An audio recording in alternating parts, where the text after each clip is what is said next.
What's up, guys? Today I want to show you how you can bulletproof your shoulders. We're going to start by releasing some tension in them with the tennis ball. Then we're going to go into some stretching, then learn how to control and position the joints correctly so that we can use the shoulder most efficiently. Then we're going to finish off with some strength. So without further ado, go grab your tennis ball. I'm going to place that on top of some books because it's easier to get into where I want, and we'll get started.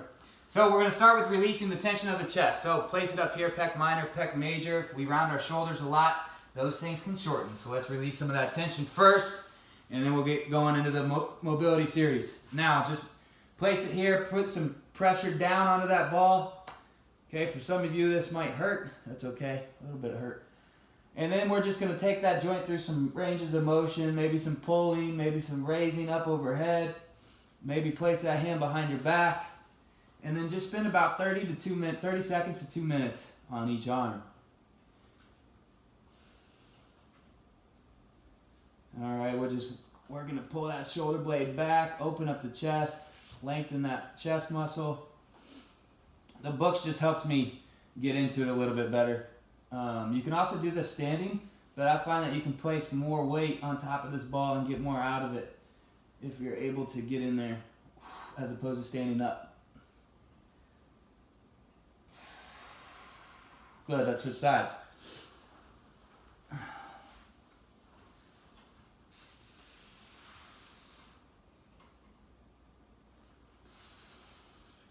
As you can see, I'm just placing it right on my chest, and then on top of these books, it helps it to be able to reach there.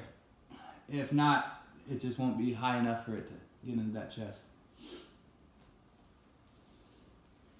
Okay, a couple more.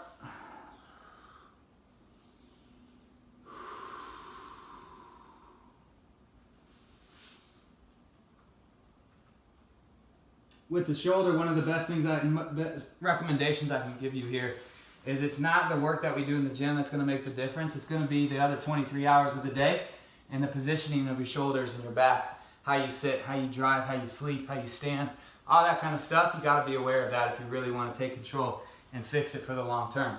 Okay, now let's get it for the short term. Right here, so shoulder blades apart, protraction, push the ground away. Here, I'm going to push the ground away through the entire time. I'm going to sit my butt back towards my heels.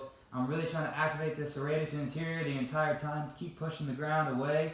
I'm going to come back to that same position with the awareness of pushing the ground away. Okay, very easy movement, but you got to pay attention. Now, shoulder blades together. Keep those traps away from your ears. I need space there. Okay, I'm pinching my shoulder blades together. My arms stay locked out. We're going to go through that same range of motion. Keeping them pinched together. Very difficult to do. Sit your butt back towards your heels. And then we're coming back up, still pinching my shoulder blades together. Here we're working on control and positioning of that joint correctly. One more time, we're going to push the shoulder blades apart now. Push the ground away, push the ground away. Activate that serratus anterior. Nice, slow and controlled movement the entire way. Coming back up, still pushing the ground away. Very nice. Shoulder blades together. Sink down and into it.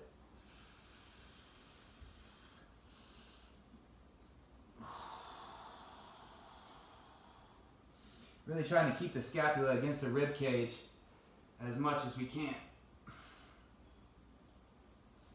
All right, nice work. Now we're going to go into some stretching of the chest.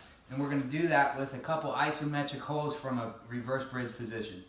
Knees at 90 degrees, heels into the ground, and we're going to drive our hips up, hands or fingertips pointed away from you.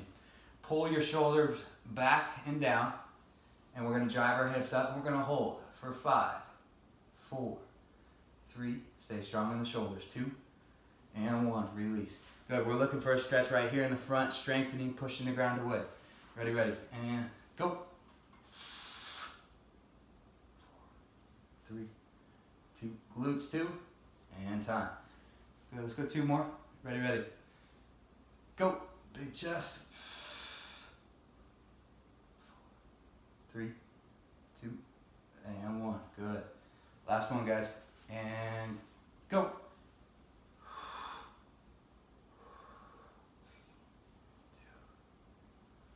Nice, relax. All right, find yourself a couch. If you don't have a couch, that's okay.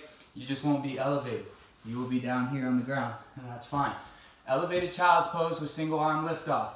So I'm gonna sit my butt back as much as I can as my arms go up and overhead into this range of motion, of motion. I'm then going to lift off that arm, lift off that arm, and come back up. Give me 5 more.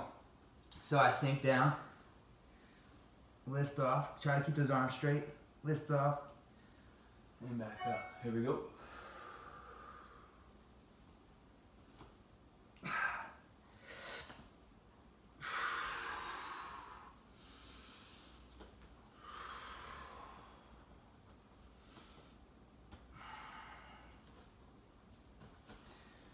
Back up and down.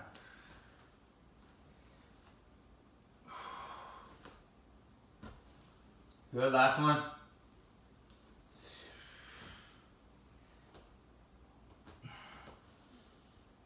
Good job. All right, now we're on our stomach. So we're really gonna hold here for 10 seconds. We got 3 different repetitions. Make sure I back up so you can see me. Okay, arms are at 90 degrees. All right, can you see me? Yep. And from there, we're just going, head is down, okay? Press that head down, and then lift the hands up as high as you can. But first, rotate your shoulders down and back, okay? Engage the lats, pull the shoulders away from your ears. Ready, ready. And lift off.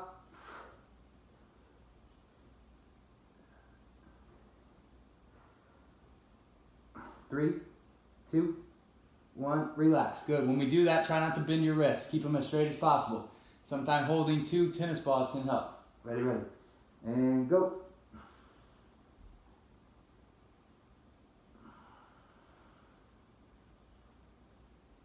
3, 2, 1, relax. Good, we got 1 more. Ready, ready. And go.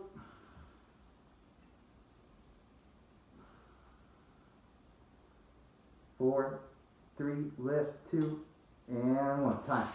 Great job. I'm going to stop right there. You guys run that back 1 more time. Just skip the tennis ball rollouts first and do the 4 moves that we just did. Okay, learn how to control. The biggest thing that I can say, like I said in the movement, is learning to position yourself correctly. Even as I sit here, my shoulders are rounded forward. That's okay as long as I learn to open back up and position the shoulders correctly later on. If I stay there for 8 hours, we start to have issues. All right, guys, keep on moving. Have a great day.